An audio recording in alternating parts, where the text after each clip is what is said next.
Hello दोस्तों। आज की हमारी कहानी का नाम है नई राह। अरे सुनती हो, अपनी सिमरन का रिश्ता दिल्ली वालों ने स्वीकार कर लिया है। बेटी की शादी धूमधाम से करेंगे, तुम तैयारी करना शुरू कर दो। वाह, ये तो बहुत अच्छा हुआ। हमारी सुमन के हाथ पीले हो जाएंगे। पर एक बात तो बताओ, लड़के वाले की मांग कितनी है? सुमन के पिता ने कहा। भाग्यवान, वो इतने अच्छे हैं कि उन्होंने दहेज में कुछ भी नहीं मांगा है। पढ़ी लिखी बहू मिल रही है, ये क्या कम है? यही दहेज है, ऐसा बोल रहे थे। अपनी सुमन वास्तव में भाग्यशाली है जी, भगवान उनका भला करे। वो तो ठीक है सुमन की माँ, उन्होंने कुछ नहीं मांगा, पर हमारा भी तो कुछ फर्ज बनता है। फिर अपने यहाँ भी तो बिरादरी के रिश्तेदार, जान पहचान के लोग आएंगे। मैं भी अपने हाथों पहली बार शादी कर रहा हूँ, तो अपनी शान शौकत से ही करनी पड़ेगी, और नहीं तो क्या। खूब साज सजावट करेंगे, बढ़िया देसी घी में खाना बनवाएंगे। हलवाइयों के लिए तो मैंने सुमन के मामा से कह दिया, वो तय कर देंगे। बहुत नामी हलवाई है, सुमन की माँ ने कहा। अरे बावली, ये सब तो हो ही जाएगा। असली बजट तो देखना है। बिटिया को कार देनी है और करीब 1200 लोगों का खाना होना है, सुमन के पिता ने कहा। इस पर सुमन की माँ कहती है, देखो एक बात मेरी मान लेना, जब वो बेचारे दहेज नहीं मांग रहे हैं तो हम क्यों भारी दिखावे में पड़े। 200-250 लोगों को आमंत्रण कर देंगे और सुमन की गृहस्थी में काम आने वाली चीजें उसे देंगे। इतना सब हमने उसके लिए जोड़े भी हैं, अधिक भला कहाँ से करेंगे? सुमन के पिता कहते हैं। सुमन की माँ, सब हो जाएगा। कार पर बैंक से लोन ले लेंगे, 7 साल की किस्त बन जाएगी।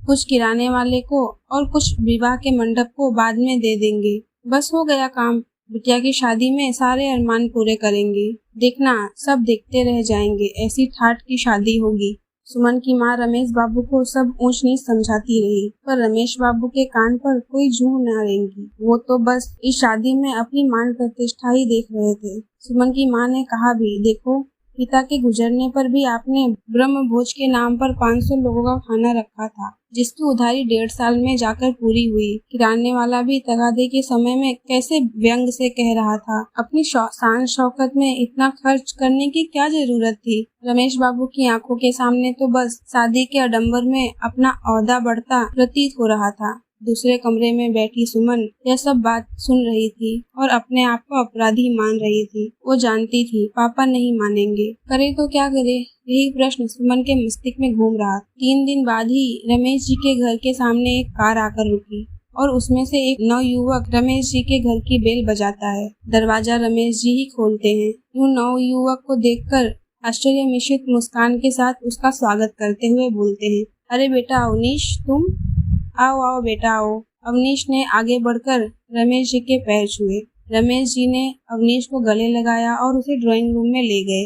वहीं से सुमन की माँ को भी आवाज देकर बुला लिया। होने वाले दामाद को अचानक से अकेले ही देखकर वो दोनों आश्चर्यचकित तो दोनों थे, साथ ही मन में संदेह भी पैदा हो गया था कि होने वाले दामाद ऐसे क्यों आ गए। चाय नाश्ते के बाद अवनीश खुद ही बोला, पापा, शादी से पहले मैं आपसे कुछ मांगने आया हूँ। सुनकर रमेश जी का मन एकदम बुझ गया। पता नहीं दामाद जी क्या फरमाइश कर दे, वो उनसे पूरा हो भी पाएगा या नहीं, सोचकर रमेश जी से कुछ बोला नहीं गया। अवनीश बोला, पापा, मैं चाहता हूँ कि मेरी और सुमन की शादी अत्यंत सादगी से हो। हमारी ओर से बारात में केवल 11 बाराती आएंगे। किसी धर्मशाला में आराम से शादी हो सकती है। किसी होटल या मंडप को बुक करने की क्या आवश्यकता है। पापा, मैं ये भी चाहता हूँ कि हमारी शादी के लिए आपने जो भी जुटाया हुआ है, उसमें से बाकी बची राशि अनाथालय में आप सुमन के हाथों दान करवा दे। मुँह बाए फटी आंखों से रमेश जी अपने होने वाले दामाद को देख रहे थे। ऐसी अनहोनी कल्पना तो सपनों में भी सोचा नहीं जा सकता था। सारी चिंताएं एक लड़की के बाप की उसके होने वाले दामाद ने एक झटके में मिटा दी थी। एक नई राह दामाद ने दिखाई थी। उस दिखावे में क्या लाभ जो उसने सोचा था, वह तो क्षणिक था, जबकि अनाथालय में दी राशि से अनाथ बच्चों का विकास होना था। रमेश जी की आंखों में अपने दामाद के लिए स्नेह, आभार और गर्व की भावना थी।